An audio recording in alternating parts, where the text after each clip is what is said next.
Whoa, what's up? Got me in a drink there. What's up, Lauren fam? Welcome to the huddle. We're here every Tuesday. We gather here every Tuesday to discuss maintaining forward progress in our flooring careers. With me, as always, Mr. Daniel and Jose Gonzalez from Preferred Flooring up in Grand Rapids, Michigan.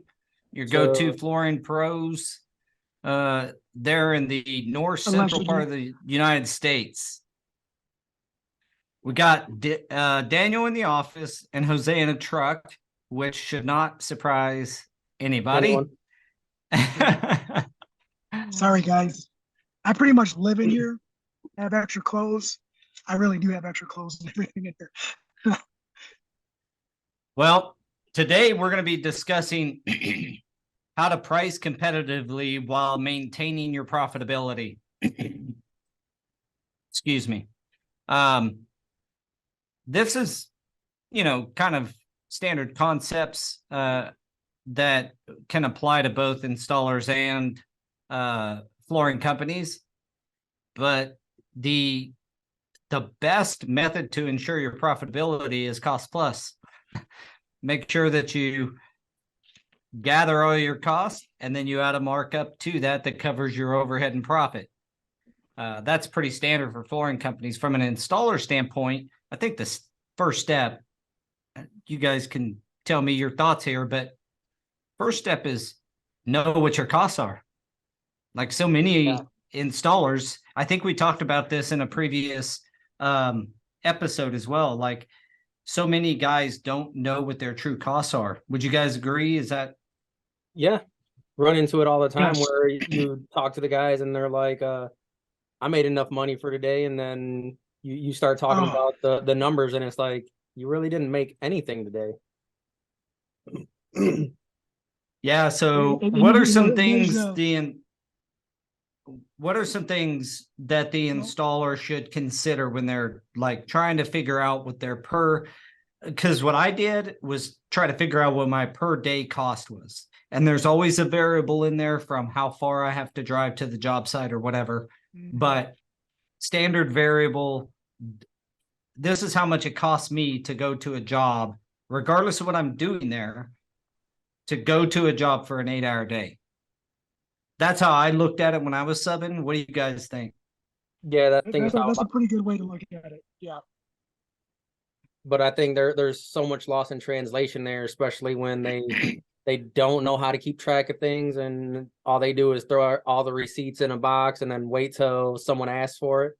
It's a lot of stuff goes into it because you got your fuel, your vehicle costs, and then I don't think a lot of people take into consideration that, especially the smaller outfits when it's just, one or two people, it's 100% of your time. They're like, and we fell into it too when we were first starting out. It's charging for the time spent on the project only, like the project's 45 minutes away, and that's when we start, when in reality we should have started our clock as soon as we start the day, because that counts towards our time towards that project. Yes. Yeah, when you're figuring your and that's when you guys were subbing, you just kind of in your head calculating the cost for the day, started it when you were on the job site. Is that what you're saying? Yeah, when we first started. And then you start realizing that there's all these little bits of time that don't get accounted for, and you have to make sure that everyone, profit is something that you need in a business. You're not there to hang out and break even every day. You're there to You're not there for get practice. the profit, and so that way you can grow, right? So you need to realize all this time adds up. So 15 minutes in the morning, and then you got to go spend a half hour, 45 minutes going to the store or something. Everything adds up, and you got to start charging accordingly, like that. You can't just, not everything is just included in the installation price itself, because a lot of guys charge by the square foot or square yard, stuff like that, which is fine. But when you're looking at an opportunity, and let's just say LVT. If you're going to do 1,000 feet of LVT at $1 a foot, and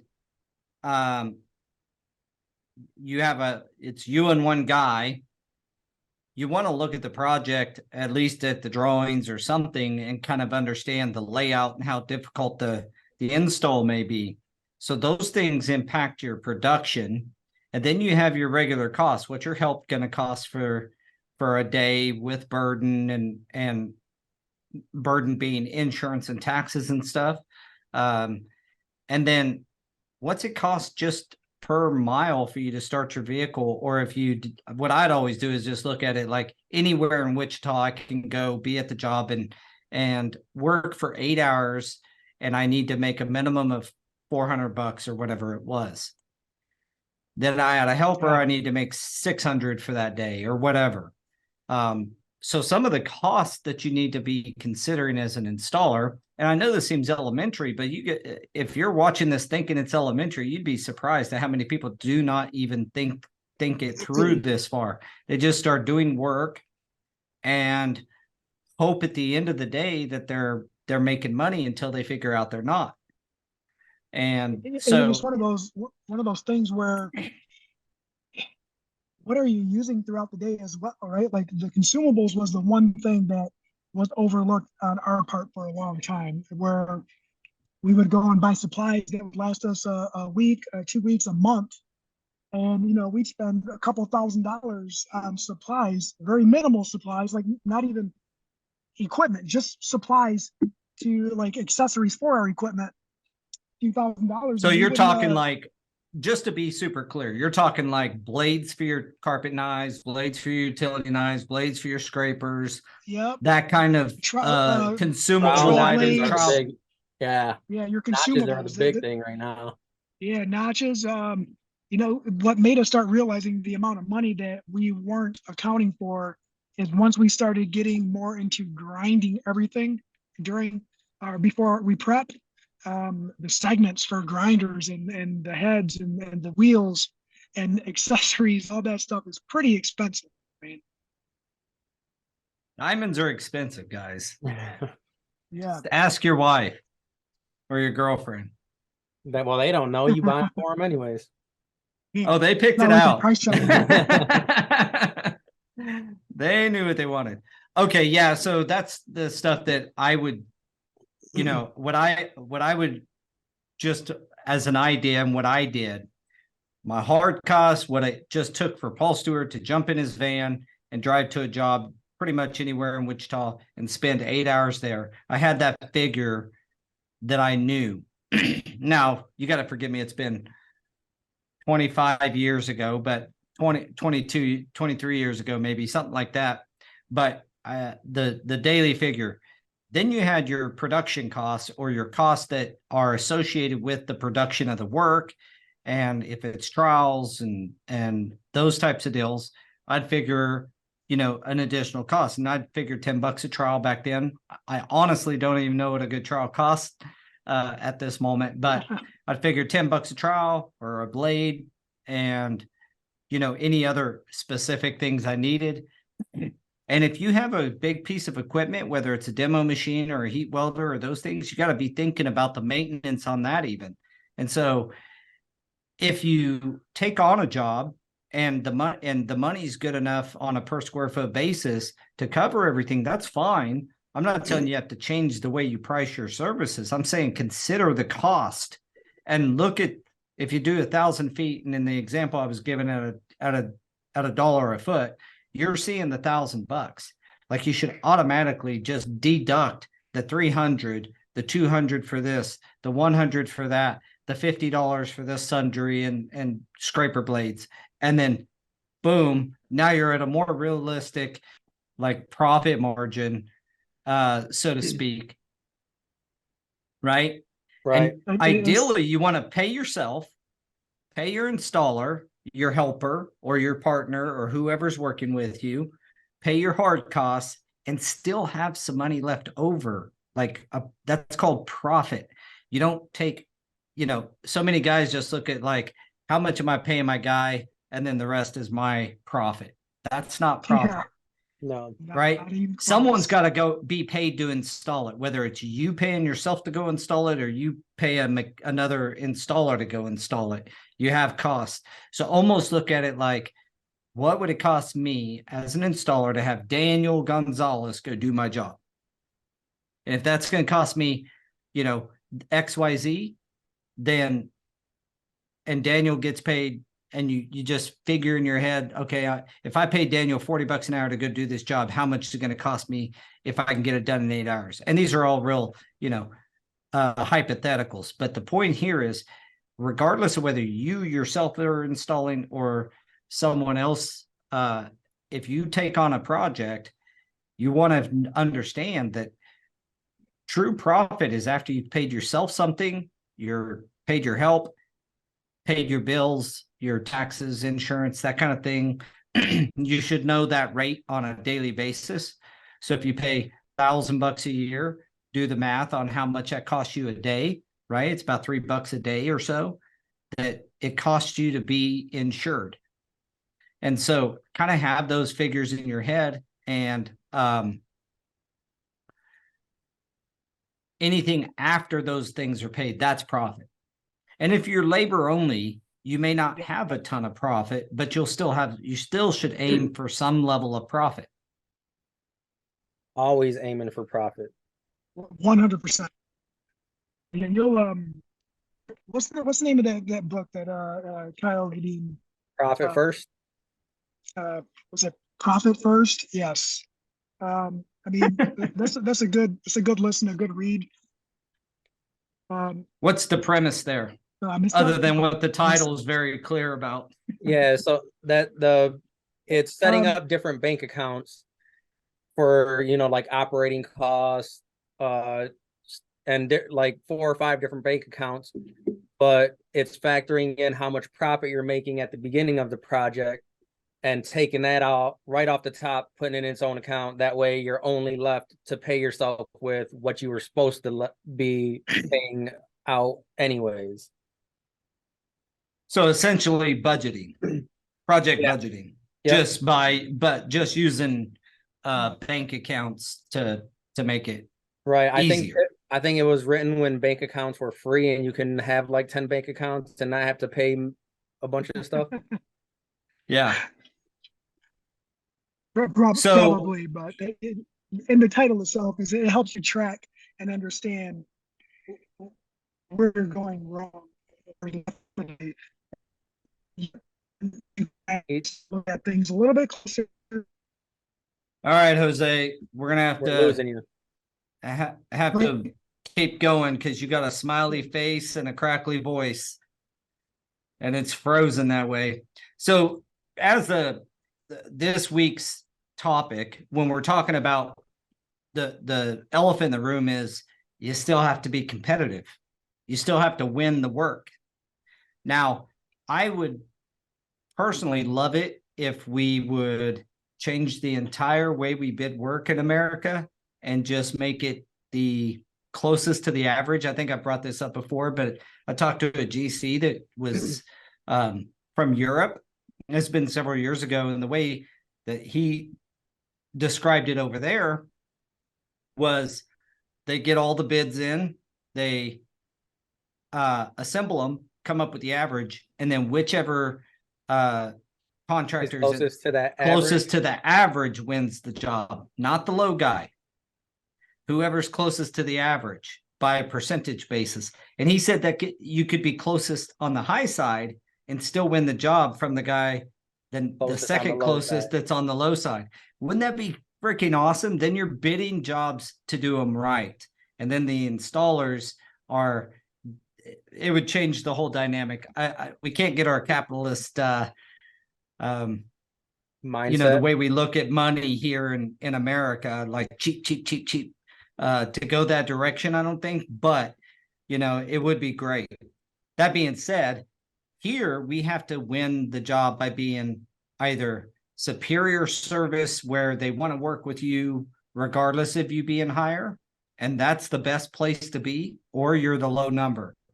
I would encourage everybody, and this is what the point I'm driving at, provide the level of installation quality and service to the companies you work with to the highest degree possible. Because if they don't have to expend management money to be on the job site watching over you or constantly chasing you down on a Friday afternoon or whatever, if you're just a really good installer and you're an independent, you're going to be able to, if your quality's there, you're going to be able to charge more.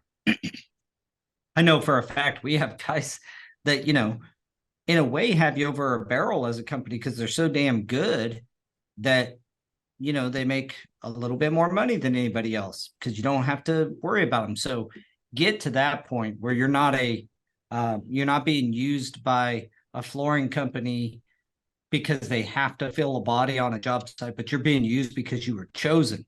If you can get to that point, you're going to make more money. Yeah, and that's kind of how we built up as well, was that level of service. They knew that as soon as pretty much they handed us the paperwork, it was a hands-off approach, and any issues that came up, not only would we let them know, but we had a solution and provided that solution right away. It's like, hey, this is what's going on, this is what needs to be done, and that way they have all the information already. How'd you do that to the customer?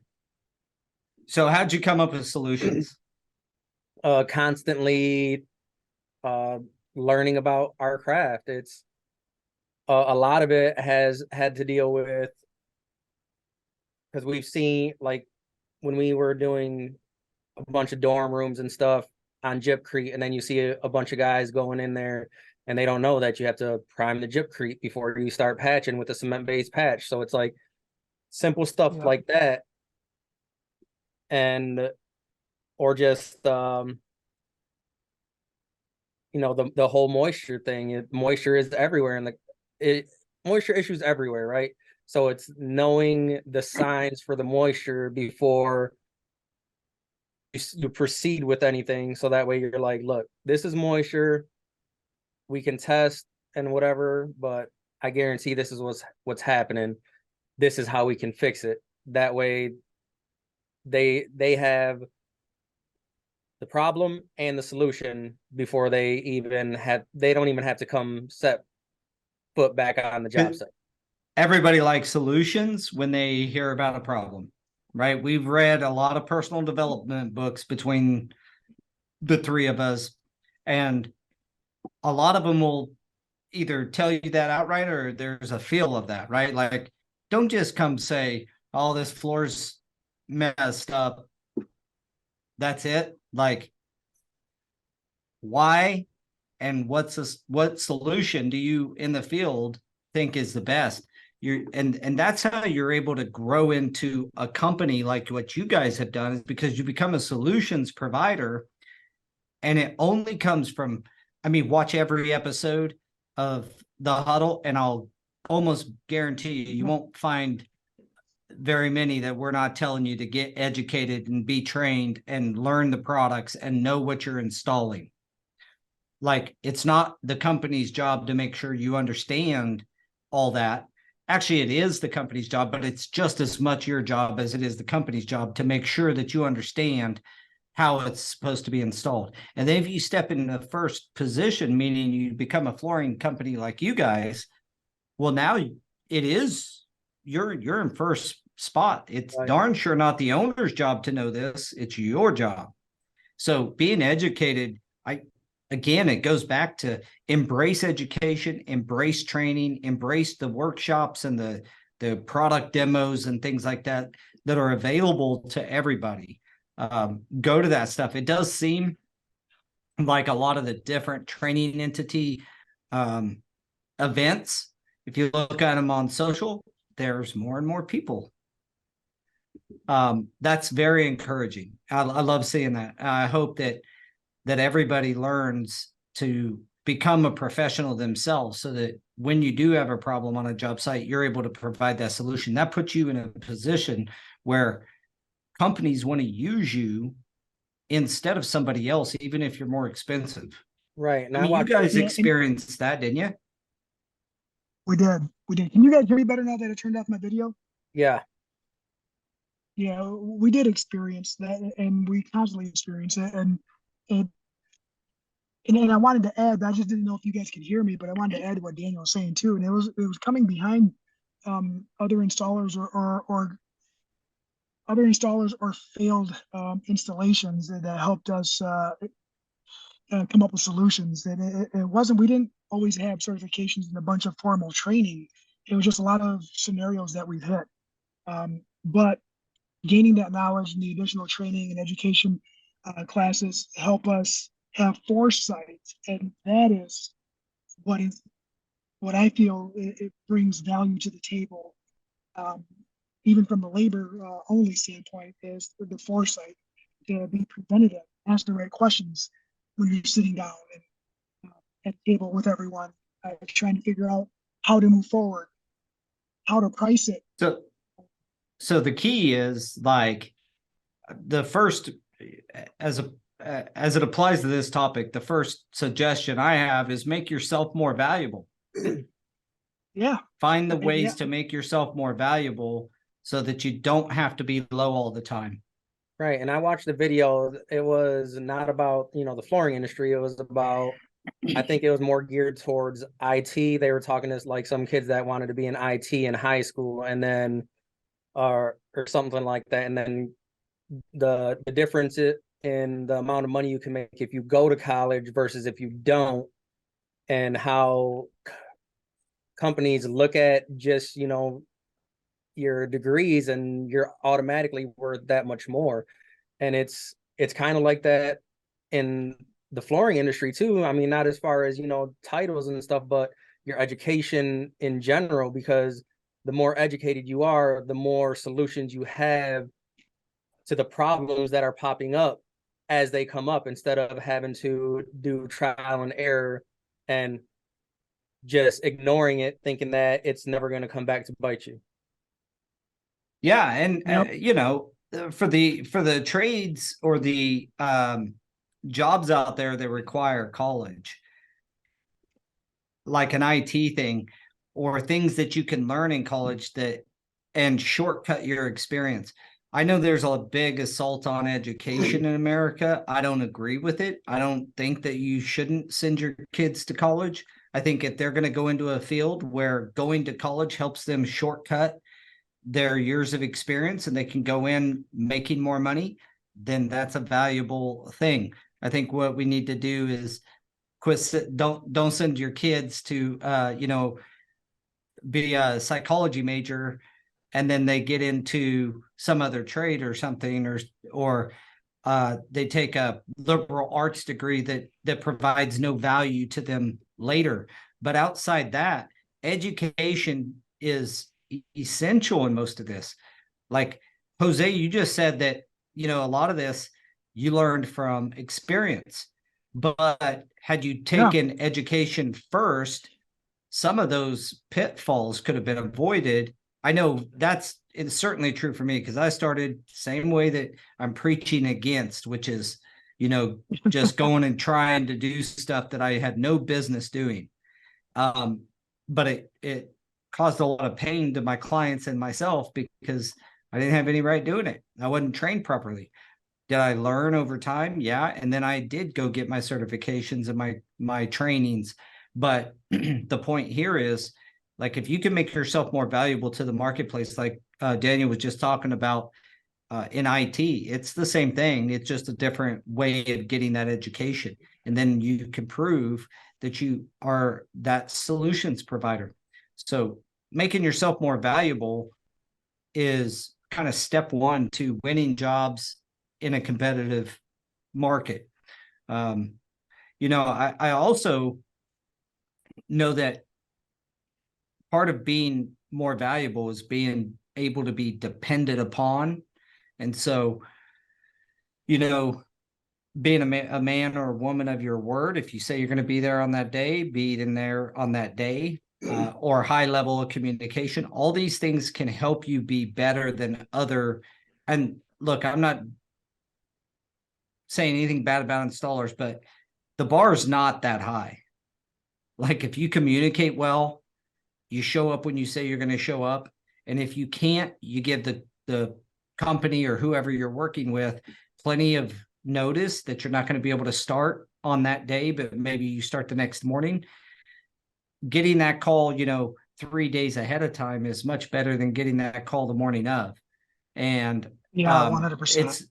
it's those kinds of things that make you more valuable. So know your cost, make yourself more valuable. And then, at the end of the day, if we are in a real competitive head-to-head bidding scenario, do you guys have some what's your guys' advice in that case? So you're head-to-head with another company or another installer that is, let's say, equal or apparently equal. How do you look at the projects? I'm gonna let Daniel go ahead and take that one, because I think everybody's gonna have a slightly different view on that. But Daniel's been doing a lot of bidding against some of the local companies, and he's doing pretty good. Go ahead. Daniel. So what I do is you just talk to them, right? And it's not really. So in the last pre-bid I did, I went in there, and for the first 15 minutes we were just strictly talking about baseball, building that rapport with them. And then once it gets down to it, they start asking questions. You're competitive. What are some of the issues that we could run into?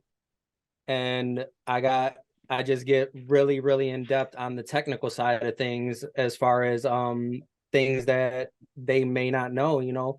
This is what I'm seeing on job sites. These are the solutions. This is why this number is, could be this, and you may not see other people doing that. And a lot of it is communication before we even get to that point, to where it's like, they want moisture mitigation included in the number, but I'm going to put it on a separate line item, so that way they can see that this is going to be the cost for the moisture remediation broken out, so that way if we don't need it, there's no question that is gone. Can I add to that? Yeah.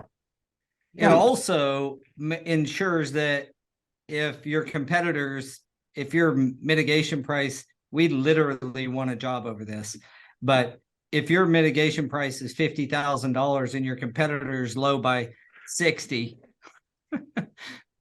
or 55 or 45 or something, right, that it might just bring up, hey, maybe I should, whoever you're bidding the job to, maybe I ought to call this other company and make sure they have this mitigation price too.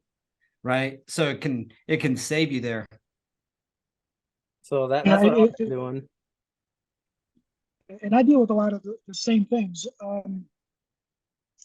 Try to make everything more personalized. Like I get a lot of negotiated stuff across my plate, which is pretty awesome, right? And some of the clients that I work with, pretty easygoing, pretty easy to talk to, easy to deal with. They kind of already know what they want, what they need, and it's just a matter of explaining the pitfalls versus the wins on what they want. And like Daniel said, just giving them information, finding common ground outside of the scope of work, outside of their project, is actually really huge. So if you're able to talk to someone on a personal level, that's super huge, and it comes super natural to me, because I don't ever really think about, like, kind of go and try to find out what school they went to and what team they like. It just, like, you just pick up on things, and during conversation you ask questions, they give you answers, and then it's about them, and it's not really about you. And then boom, now you have solutions for them. So you build a relationship. I mean, you build a relationship. The saying, people do business with people that they like. So sometimes how you get them to like you is you relate to them on a personal level. Well, at the very least, you got to have a conversation to see if they're going to like you or not. So, building relationships, and I would venture on to say, go back and watch our estimating podcast, our huddle there. It was probably 10 episodes or so ago, but we mentioned this then. Building relationships is both with the client, but when you start getting in the world of supplying materials, and I don't care if you're just supplying grout sponges or something, like having a good relationship with your vendor where you can buy at a better rate will help you a ton. If your rep likes working with you, or the store, the distributor likes you, they're more apt to give you a better price. And all you got to do is ask for it half the time if you built a good relationship with them. If you're not the guy that's always bitching at them, always bringing them product back to restock and pay for, and all that kind of stuff. Right. If you're a good customer to them and you've built a relationship, then that's a way for you to lower your costs below what your competitors' costs may be and win that work. I would also say, make sure you have from an installer standpoint, make sure you have an installation vehicle. I know a guy that ran across a little bit of money, went and bought a Mercedes. Has an old beat up truck and went and bought a Mercedes. Oh, no. I love the guy, but I was like, man, you could have got such a nice van. But you know what? I drove But my. he's driving a really nice car though. He is, no doubt about it. But yeah, so building those relationships is what I got out of that, right? Building relationships both with your vendor, Right. but very Because I importantly have with your client. a project. I was quoting a local church, and he's seen us doing the school next door. We did a couple classrooms for him. Then he approached one of the guys. We got his information, and at first we're the only ones in there, and then they have the meetings, and they're like, well, we need at least one more number, so they bring someone else in, and then that's where the relationship with your rep comes in, because as soon as that happened, we don't have the same rep as the other company, but they still see it in the system. So our rep called me right away, and he's like, hey, this is what's going on. There's another company involved. You're the one that spec'd this material. This is your new pricing. Yeah. Well, and getting protection is great. That is phenomenal. Yeah, and that's like specifying work, specifying product. I think it comes invaluable to build relationships, because like your day in, day out stuff that you buy from your local distributor, if they like dealing with you, you can ask for a better price and you'll likely get it. Even if it's $1 off a roll or 50 cents off a roll of seam tape and you're a residential carpet installer, that adds up over the year. Right. And if you're constantly buying things and you're loyal to a given distributor and you built that relationship and you go to them, they're going to be very encouraged to keep your business, and they like you. So, the competitive bid world, you'd think like, okay, just cut your margin. And I wanted to have discussion outside of just cutting your margin. Cutting your profit margin, the only time I would suggest doing that is if it's one of those jobs that are either kind of a resume job, like I did this project and it comes with a lot of clout for doing it, or the project is so easy that it makes sense that you can make the same amount of money in the time frame, because it's such a simple project. So meaning using the earlier example of 1,000 square foot, if it's all cut up and it takes you 3 days versus it's not cut up and it takes you 1 day. Right. Then that's those jobs you might be able to lower margin a little bit, because you're still going to make a close amount of money, but only in 1 day, and you eliminate a lot of cost of management and such. As well as if you're an installer, you can do another project, right? You got 2 more days now. So John Steyer says that making your company seem a little selective and picky on projects gives you a leg up.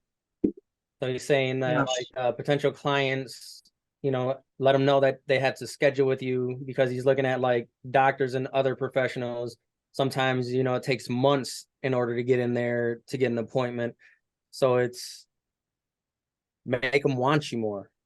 That's a good Yeah, point. and that does add on to like the creating a relationship, right? Because the same way that a client don't want to work with you because maybe they just don't like you, maybe they don't like your appearance, your attitude, the way you are, your approach. Maybe they don't like you, but you have the choice to not like a client as well. And sometimes it's better that way. If you don't like the client and the if you don't like the client, if something goes wrong on that project, chances are you guys are not going to see eye to eye, and there's going to be some kind of dispute, right? Unless it goes perfect. So if you're getting bad vibes, just hey, you know what? I'm sorry, I don't think this project is for me, and there's nothing wrong with that either. Um, and maybe they'll ask you why. We've had That's a a good couple point. clients. We've had a couple clients that didn't like us at first, or we didn't like them, and we just found out we didn't like each other because we were pretty much the same person, just different sides of the coin. And well, something's on fire. Uh, different sides of the coin, Well, but we pushed through, and we ended up being repeats on both sides, clients and they were hiring us, and they it would end up being good relationships, still good relationships.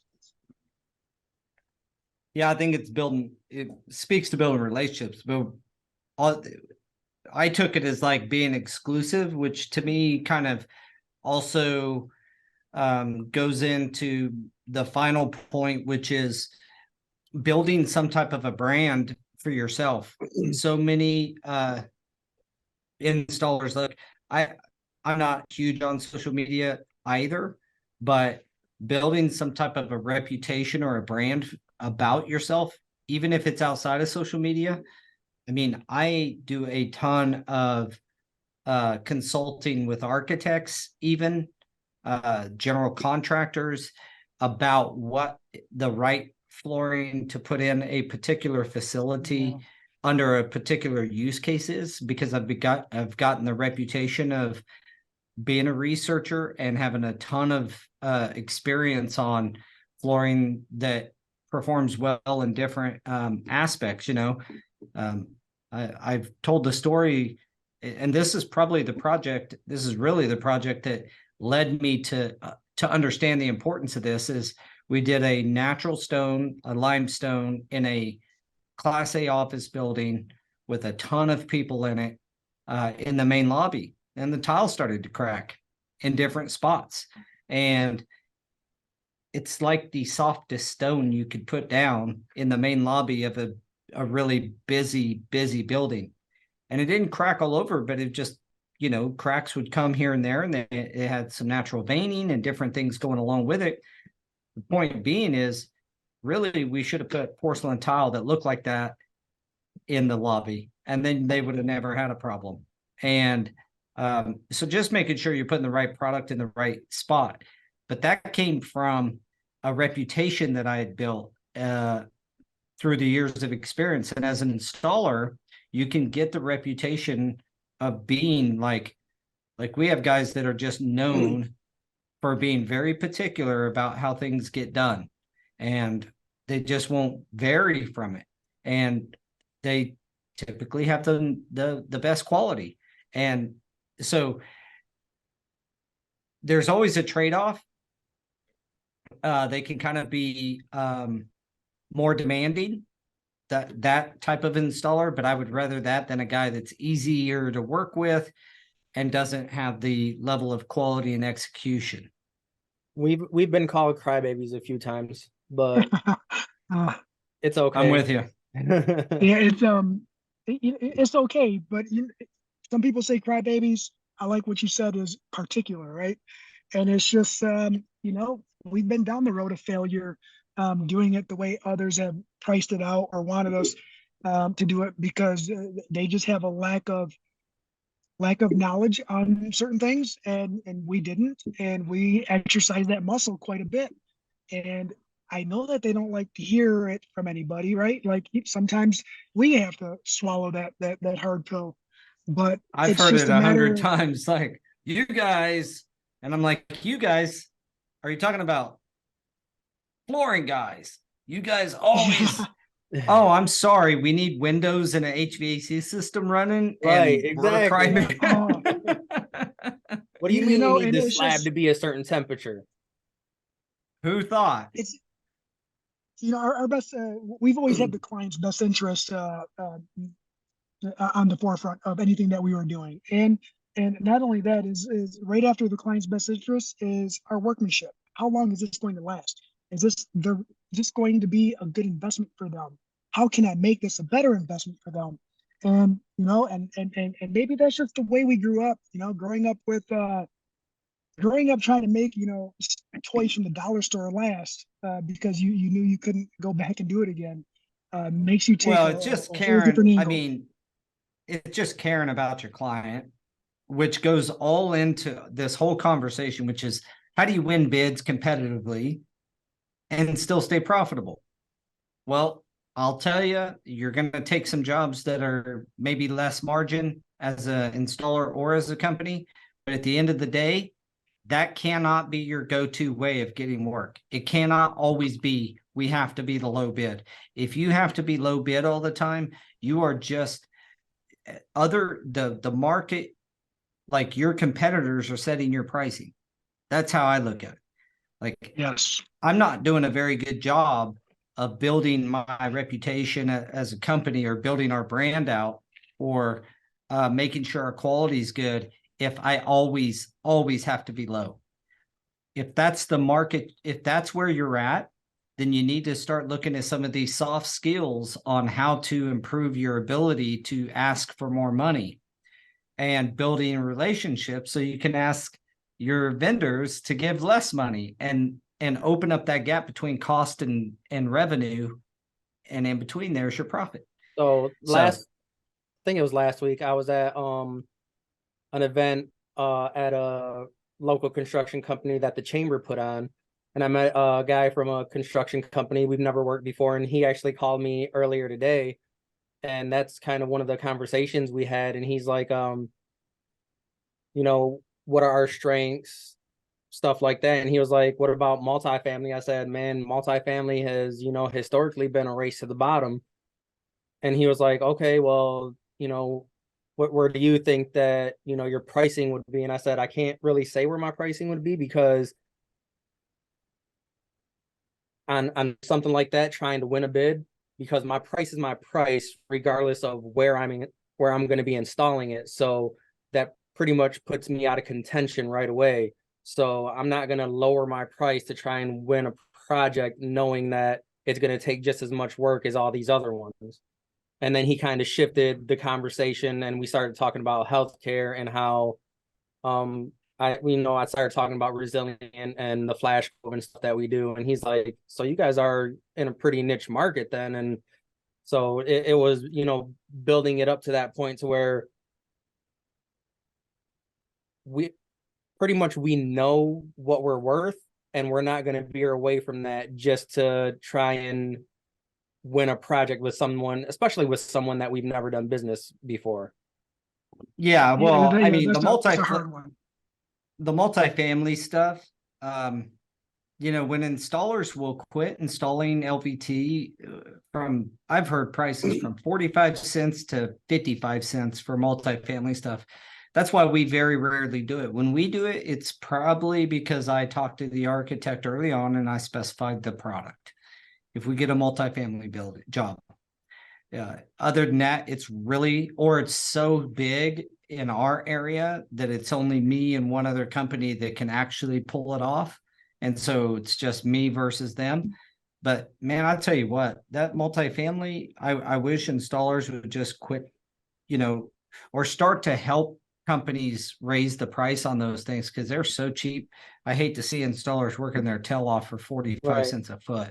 When we were subbing still, we'd get calls all the time. Hey, we got 10,000 square feet of LVT. Will you guys do it for this much? Well, send us the prints so we can look at them. Oh no, we just want to know if you'll do this square footage for this much. Yeah, that's like, sorry. Is it a cafeteria or is it a freaking, right? What's your price? Bunch Can you of send me dorm your rooms? price sheet? can you send me your price sheet? These are the products Yeah, that price we have sheets are going in. another thing. Price sheets are another thing. You know, plug and Go Career here. I hope Go Career totally gets rid of. Like price sheets are too standardized, and it's Yeah. all. I mean, it works a little bit in residential, but in commercial, there's like it's if you'll install something the same that's a 8 foot by 200 foot corridor as the price of a kitchenette in a hotel. That to me is insane. Like I agree. there should be different. That's a different type of project and a different cost model. And if you understand your cost models and you put them together before you go to jobs, you know what you need to make. You're just not going to make it on the kitchenettes, not at the same price. So yeah, that's funny. Just could you do 10,000 feet for $1 a foot?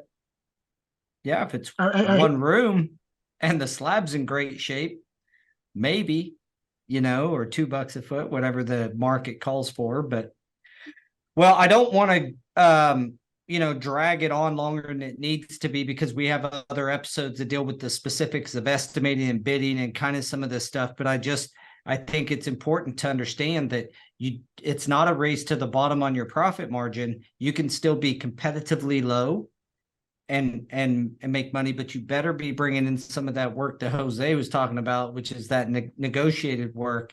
And then from an installer standpoint, that looks like working with the same company or with the same shop that treats you well, pays you well, and you can keep working with them. But then occasionally you got to go work maybe at a little less rate elsewhere to keep your days full. The one thing that we didn't really talk about, but that is worth mentioning, is the fact that you're not making anything sitting on your ass petting your dog. So there's a number that you got that you're willing to do it for. And the key is to not always be in the position to have to do it at that number. Right. And that's kind of 100%. what John was saying, being able to pick and choose which projects you actually want to do, right? Especially if you're subcontracting and they're like I said, hey, will you do this for this much? And you don't always have to say yes. Yeah.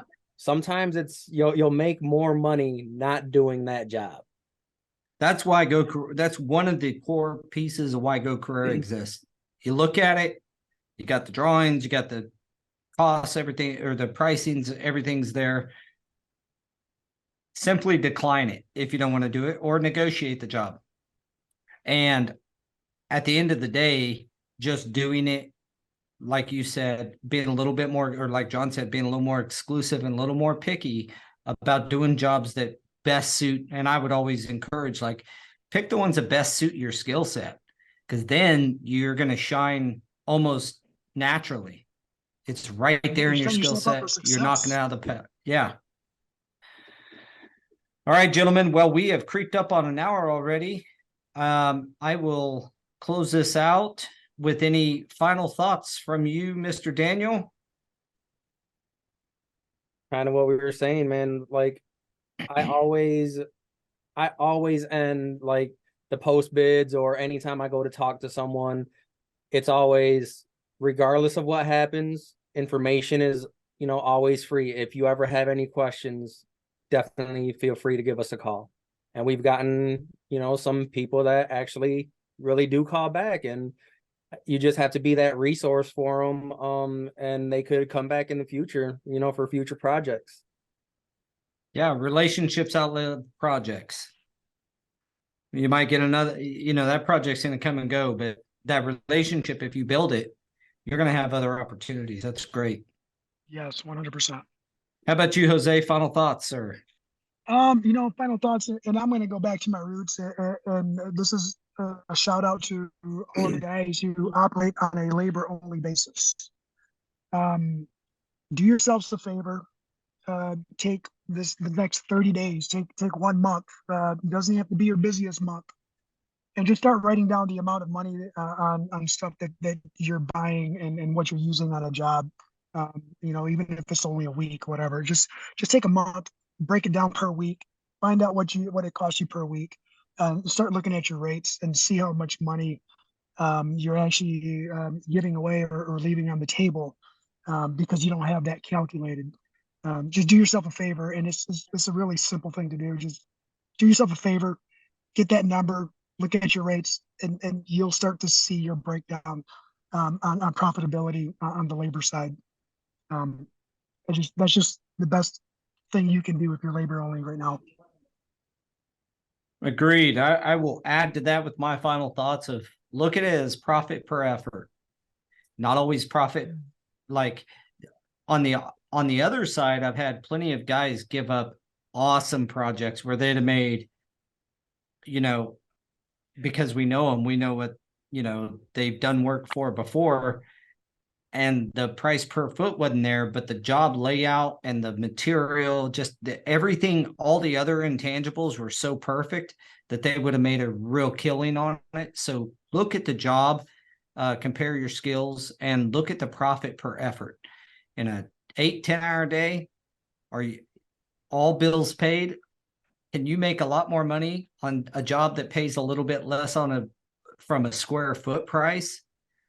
That's possible. At the same time, do the same when you're looking at the job. This goes both ways. Don't get yourself in your tit in a ringer by doing a bunch of little, having some pricing sheet that locks you into a price, and then you're doing a bunch of 80 square foot kitchenettes in a hotel for the same price that you did. You know what I mean? So look at it as profit per effort. And at the end of the day, kind of like what Jose was aiming at there, and I think he said it very well, but just to add to it is, at the end of the day, how much profit did you make? Like, can you look at that over the course of 30 days? And I think that'd be a great exercise, and see what you're actually profiting versus your true cost. So, yeah. All right, gentlemen. As always, I appreciate the time you guys spend here. It's always enjoyable. Gotta give a shout out to Dwayne. I'm wearing my second favorite PF. Pruitt flooring. I'm not sure the Kansas is right. The last time I seen, he was over in Colorado installing some stuff. Mm-hmm. He's everywhere. Ain't nothing to it but to Pruitt. You should have put that on. He's gonna steal that from you, or is that his already? No, I've been telling him that. I don't know when I came up with that. Probably we were at a CFI event or something like that. That's hilarious. All right, guys. Well, thank you guys so much, and we will chat with you a little bit later. All right, take it easy next week. Thanks, everyone. Bye, guys. Bye.